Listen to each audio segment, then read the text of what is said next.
Hello everyone, good morning, good afternoon, good evening, wherever you are. Welcome to today's session on non-functional testing.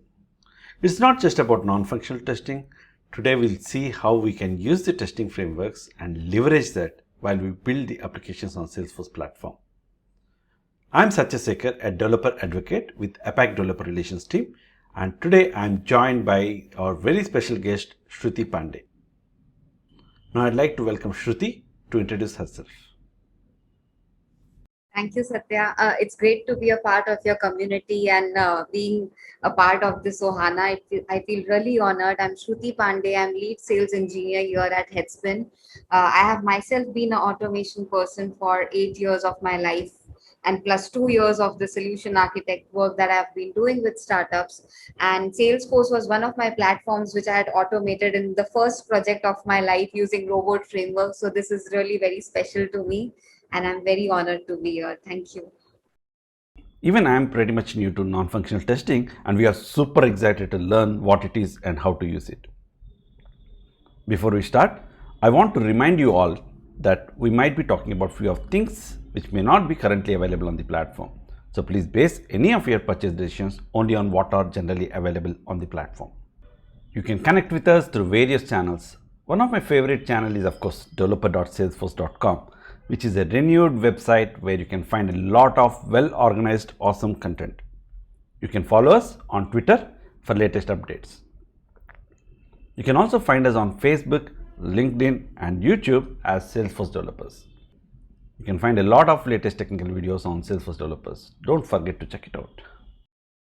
Let me also quickly remind you that this session is being recorded and we'll be posting this video a little later on our Salesforce Developers YouTube channel. If you have any questions, you need not really wait until the end of this session. You can keep posting your questions in the chat window there. We'll be answering as many questions possible. With that said, I'd like to hand it over to Shruti. Absolutely. Thank you so much, sir. So, I don't want to make this very boring or very too much of knowledge, but there's so much to share today. So, we are really starting here with the basics, which is the SDLC cycle or the software development life cycle. And when we are talking about non functional testing today, I just want to give a glimpse of what is happening with respect to the entire cycle, how we fit into the picture, and what are the different types. So, this is what this slide is really talking about, where and a basic, a very generic cycle for any software development, be it a website, be it an app, be it native, hybrid, whatever kind of applications that we might be developing or creating. It always starts with requirement gathering, what you want to build, what the problem you want to solve. Then it goes into the next phase where you design and create prototypes of the same. And once all these things are done from requirement to designing, then you actually go about implementing and coding the UI, the backend, the database, etc., etc. So once these three stages have been achieved, comes the prima donna, I would say, because maybe I've been a tester, so I feel very, very passionate about it. Comes the state or stage of testing, and testing I feel is not just important because I have been into testing, but it is one of the most amazing ball bearings, right? And these days when companies are so particular about their image and brand, and the product should be shipped rightly and it should be fast and better and everything, that's where testing also plays a very important role. Traditionally people used to think like, what do testers do, or like what can testing really do for us and how much can it affect? But if you see testing, I've tried to put up some more types of it, and there's a really exhaustive list. So it can start with a very basic UI testing or cosmetic testing, which is a part of functional testing. Then there's non-functional testing. There's also regression, which comes build after build after build, and checking your suite or testing your new build or releases that you may receive as a smoke or sanity accessibility database. So there's so much more to the list, and I mean, every person who wants to test, not just the tester, even the developers, there's so much to do. I mean, gone are the days where we just sit with a unit testing or integration testing and end to end, right? There is so many aspects of it which actually coincide with all of this, which makes testing also stand out, right? Like we have put it up in the slide. And the last stage comes maintenance. So once you've created all of this and shipped it's basically about maintaining. But I personally feel this cycle can go about being very iterative and repetitive if we keep on doing more things. So now that I've tried to giving you some knowledge about what this cycle is, where we fit in, I also want to spend some more time on non-functional testing, because sometimes we don't even understand what exactly could be a NFR and where exactly it lies within the site, right? So NFR is nothing but the aspects could be as simple as performance testing, or how many people are hitting your site at a time, or how much load or stress or capacity, or something like the uptime of your site or the app, and the point where it can probably an app can crash. So all these things, and many more, like security aspect to it, and interoperability, where you want to see cross browser and devices and geography, all of that basically comprises to the non-functional. So it's not just the application, but how the application functions with the outside of the world. When you're talking about things like security testing, stress testing, and performance testing, it reminds me of one of the sessions that we have done earlier on maximizing the performance of lighting experience and the lighting components. One of the significant performance metrics for the lighting experience is the experience page time. It is the total time right from the loading of the page to the duration where no activity has occurred for at least 2 frames. This is like a textbook definition, right? Let's understand that with a picture. Here you can see the hand symbol where the page loading starts. The orange boxes indicate the browser processing time. The gray boxes are the network time. Network time can also include latency along with the actual server processing time. Sometimes the data may also be retrieved from the cache as it is indicated in the box 4 there. The total network time and the browser processing time until no activity has occurred is called the EPT, experience page time. You can learn a lot about the experience page time in this exhaustive session by Aditya, where he has covered all that you need to know about tuning the performance for the Lightning components and Lightning experience. You can find that video on the Salesforce Developers YouTube channel. While we talk about the EPT, it is very important to consider various factors that affect the EPT. The performance of the Lightning components can be tuned well by understanding these factors. As a Salesforce developer, you can look into the Salesforce org configuration and fine tune it. And you can understand page complexity, component architecture, and server processing. But what is not really easy to derive is the geographic factors and the network latency. You'll have to test your app from different geographic locations and devices with a variety of hardware, which is not that easy. This is where we can use the Headspin platform. What do you think, Shruti? How can we achieve this? Can we also control the configuration and capabilities of the devices set up by the Headspin at various locations? Absolutely, sir. Absolutely. This is what we see day in, day out, what testers want and developers want to understand how to achieve NFR or non-functional testing or non-functional requirement testing, whatever terminologies that they may use. And that's exactly where Headspin as a platform or a product fits in. So there's a lot that we do, and I would go about talking about different aspects of it. So it's not just about giving you a global device infrastructure, like you rightly mentioned, testing across geographies. It could be anywhere on the globe, right? And you still want to understand if my Salesforce application, for instance, would work for any of the user anywhere in the world. Plus, it can be also like it has to work on a mobile device, Android, iOS, or a Roku, or a smartphone, or a smart TV. I mean, these days the range of testing on devices has also become very endless and exhaustive.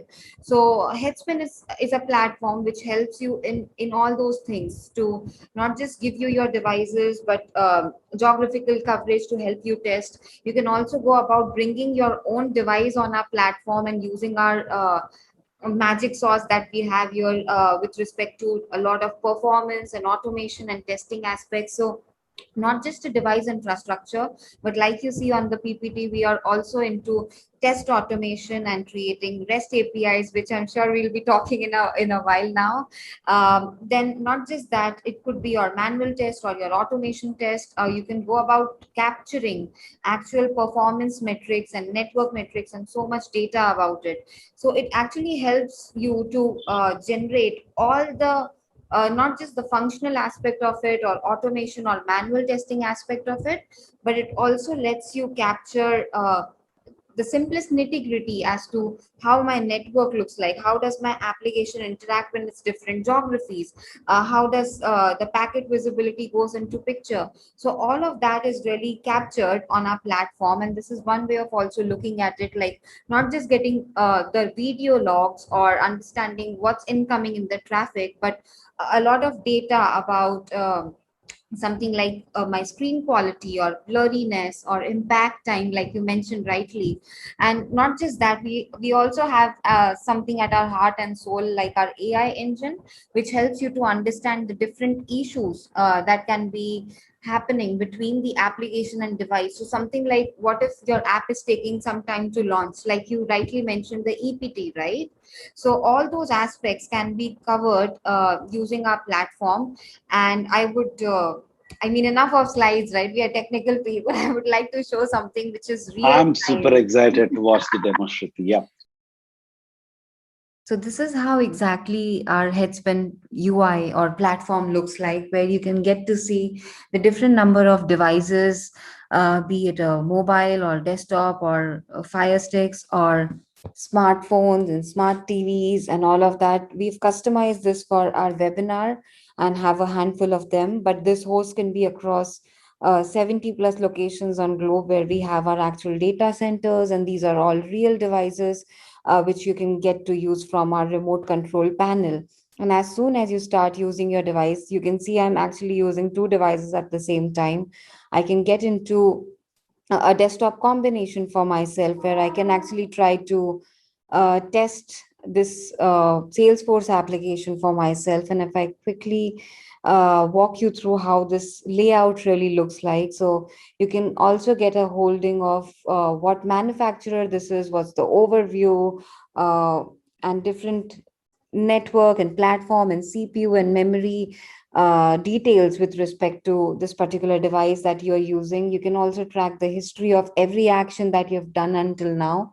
Also, you can get the logs as to what we've started and trying to test. I can very quickly try to click some buttons and show you what I've been trying to do, so that it makes sense exactly what I'm trying to do. It's as simple as manually testing a Salesforce application on a desktop combination.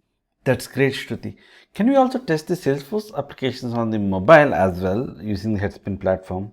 Absolutely, Satya. Not just for websites, you can use Headspin for mobile application, the web version of a mobile application on a mobile phone, desktops and websites, definitely. So quickly showing you another device which I'm trying to access from US Palo Alto, and I have the Epic Salesforce application on this. I can very easily go about testing this particular application. Again, we have the entire overview of this device with respect to manufacturer. Is it working on Wi-Fi? We can also have SIM cards. I also wanted to talk about this feature. We also have AV testing. So in case you want to understand how my network works or how can I make phone calls, and there are so many different domain testing these days which are needed, right, based on the product. Even those aspects can be taken care of with Headspin. This particular button, when I start the recording, it not just records the manual session, it can also record automation session with respect to a capability. And what it does is it gives us all the metrics of non-functional testing and performance and a lot more, which I'll show you a little later as I just finish off my test case really. So I come here and I go to maybe inventory and check any of the devices, and just a regular flow on um, a Salesforce application basically, and this is a mobile app. And as soon as I stop it, it generates that exact performance session for me. So if you see, you can get an access of it from the performance sessions tab that we have on the left hand side, which is this one. And you can see the entire history of all such sessions that we've generated here. And to quickly go about this particular session that has launched and generated for us, you can see we have the video log of it. So right from the moment I started testing my session on this an application, you can see a video log of this. You can also go about downloading these different logs from the session that has been performed. So it can be the screen recording, it can be the har files or mar files, or the network capture basically, or device logs.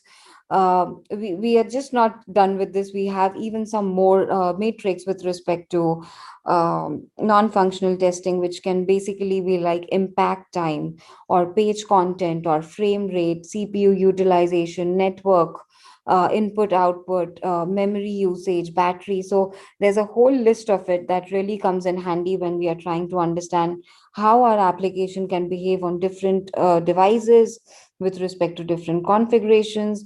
And you can just basically go about clicking on these and understand more for yourself why this is happening and how we can basically get a hold of these logs and errors. If you see how this failed to handle a request and what exactly has gone wrong can be basically taken care of to understand where the pipe broke.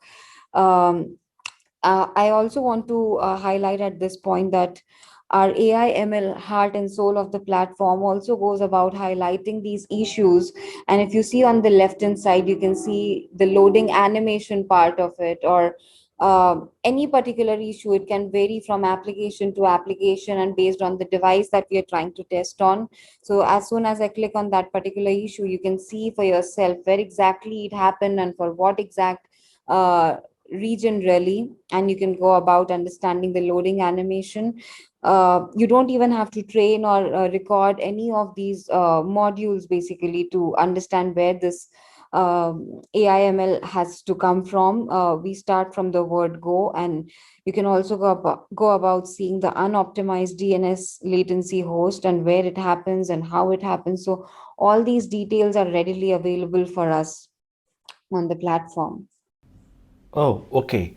I can see that you have recorded a testing session, and here I can see over a timeline this session gives us various parameters, and I can inspect all of those parameters right from here. Great. I have a serious question here, Shruti. Not all Salesforce users have access to the Headspin platform, right? What if I want to provide access to this information to the Salesforce users right from the Salesforce org? Can you tell us about any exposed APIs so that I can integrate the Headspin with the Salesforce platform?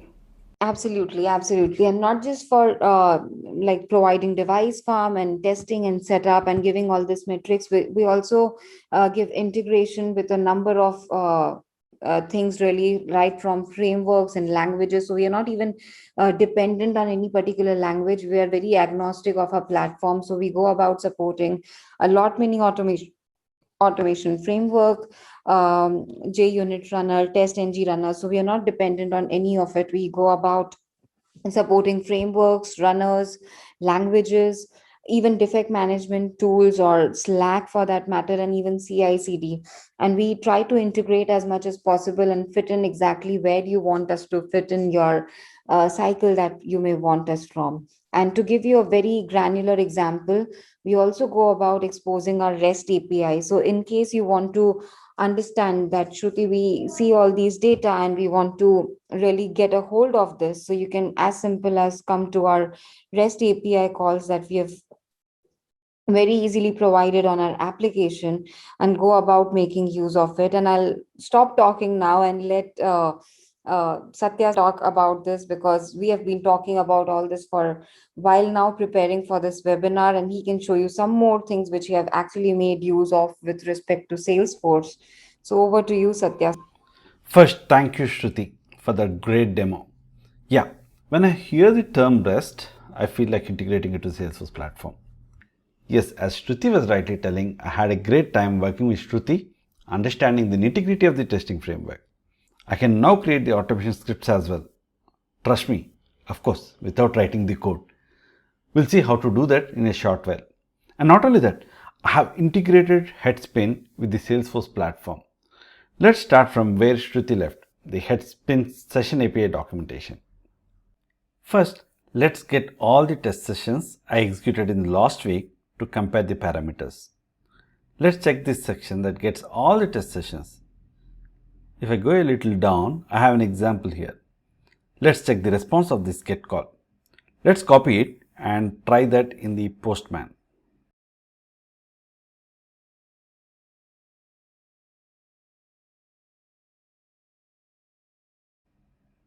Let's select HTTP request and paste that URL here. Send the request, and there we get a list of sessions. Okay, next I want to get the performance issues in these sessions. To do that, let's go back to the session API documentation and find the appropriate request. Download a summary of session issues seems to be a proper match. Okay, let's copy this example and try it in the Postman.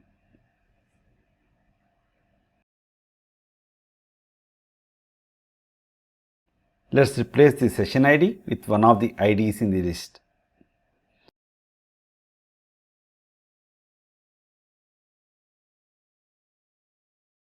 We get the JSON response with the session issues like the low page content, TLS exceptions, etc.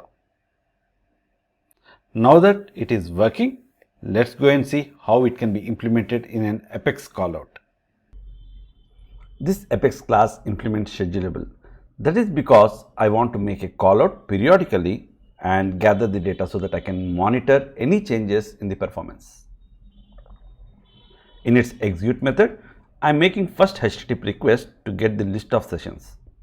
I am using the same API call that we tested in the Postman. This call returns a list of sessions. Now, for each session in the list, I am sending a HTTP request to check for any performance issues. Here I am using the second call that we have tested in Postman. Once we have successful response, we can deserialize and extract the session parameter values. For instance, here we are getting total download time.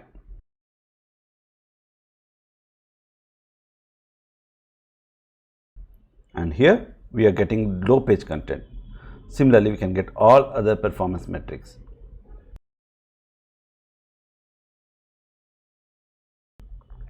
Finally, we insert these records. As we are using scheduled Apex, this job will run periodically and retrieve the performance metrics. Let's look at some of these records in the org.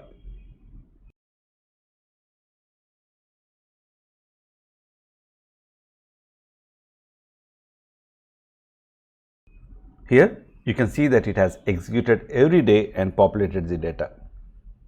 We can use this data to create reports and dashboards so that it will be easy to interpret the performance. In fact, I have already created a dashboard. Let's look at it. Here you can monitor the performance.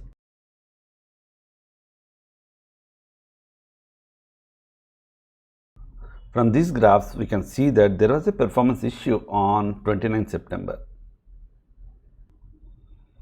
This way we can identify the issues and tweak the performance. Now I want to show you one more use case where we can monitor the performance before deploying the code into the production org and allow deployment only if that meets the performance standards. Let's fully automate this process. To do that, first we'll build an automation script. As I told earlier, I'll show you how to create the script without writing the code using APM, an open source test automation framework. Here I am in APM interface for Headspin, where I can set the device on which I want to run the automation. In the desired capabilities section, I have added the Chrome browser, which is located in India. You can in fact add any of your deployed devices. Okay, I can start session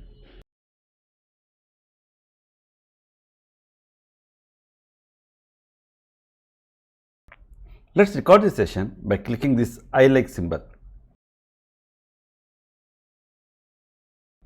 In the action tab, I can select an action group. As I want to do web testing, I can select web. In the subgroup, let's select navigation as I want to record a navigation. You can click go to URL and enter your URL path, whichever you want to test. You can see that it has opened a page from my eCars app. Now, if I go into source, you can see that it shows all the elements in my page. Now, let's find the element for this next button.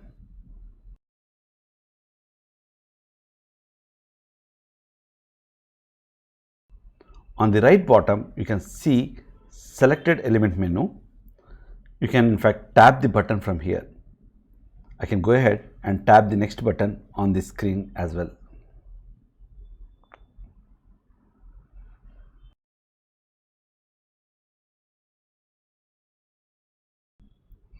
While I do that, you can see that the recorder is recording the steps.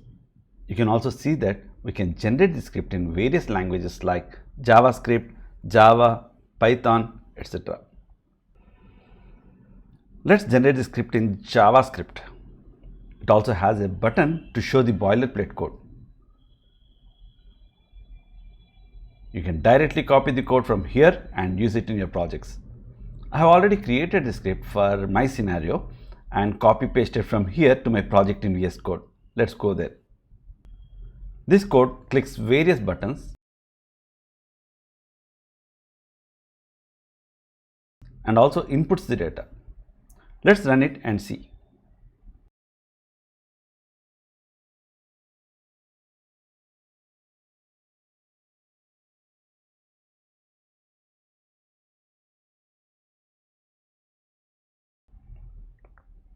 You can see in the Headspin platform that the test execution is automatically started and any of the team members can dynamically watch it.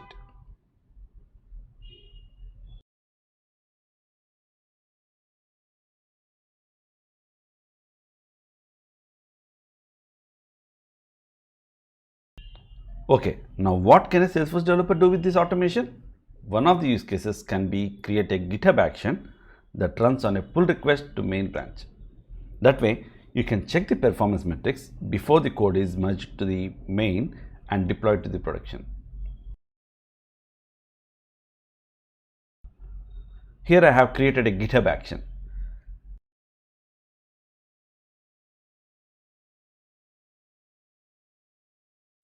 This action checks out the source code, installs required NPM dependencies, sets the required Headspin environment variables, and finally runs the Headspin test. If you look at the Headspin test in the package.json, it actually calls the automation script that we have generated. I have added a little bit of code to our automation script to check if the number of TLS exceptions is greater than 2 and throw an error. Now let's go and test it. Now let's commit some of the latest changes to the project and see how the GitHub action works.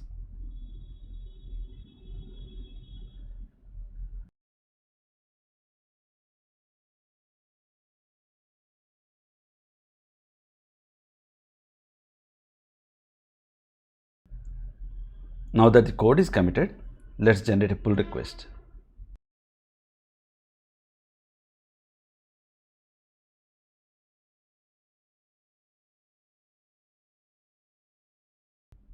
You can see that the GitHub action fires. If you look into the details,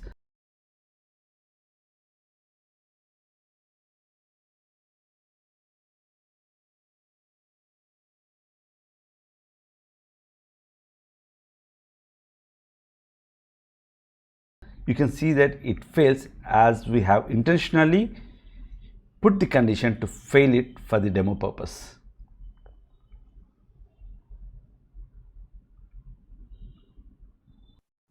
That's all in the demo today. And today we learned a lot of things. There were a lot of demos, short demos though. We started with what is functional testing. We understood how to deploy the mobile applications on geographically distributed locations on different devices and the browsers. Shruti showed us how to measure the performance of different devices and the capabilities of the Headspin platform, wherein we can also control the configurations of the mobile phones and the browsers that we use to deploy and test our applications. And later, we also saw how to integrate the Headspin platform with the Salesforce platform and how Salesforce users can read or look at the data right from the Headspin in their dashboards. We also saw how we can leverage the automation. We have created automation scripts using the automation tool without writing a single line of code. We have generated the automation script, and then we use that automation script to deploy the applications. So while you deploy the applications, the automation script is going to run in GitHub Actions, and it's going to check the performance. And if the performance doesn't meet the standards, the deployment is going to fail. This was a lot what we can do with the Headspin and Salesforce integration. I believe it helps a lot of developers out there. Thank you so much, Shruti, for your session today, and hope to see you soon in some other session, some other time. And thank you all. Thank you. Thank you for having me.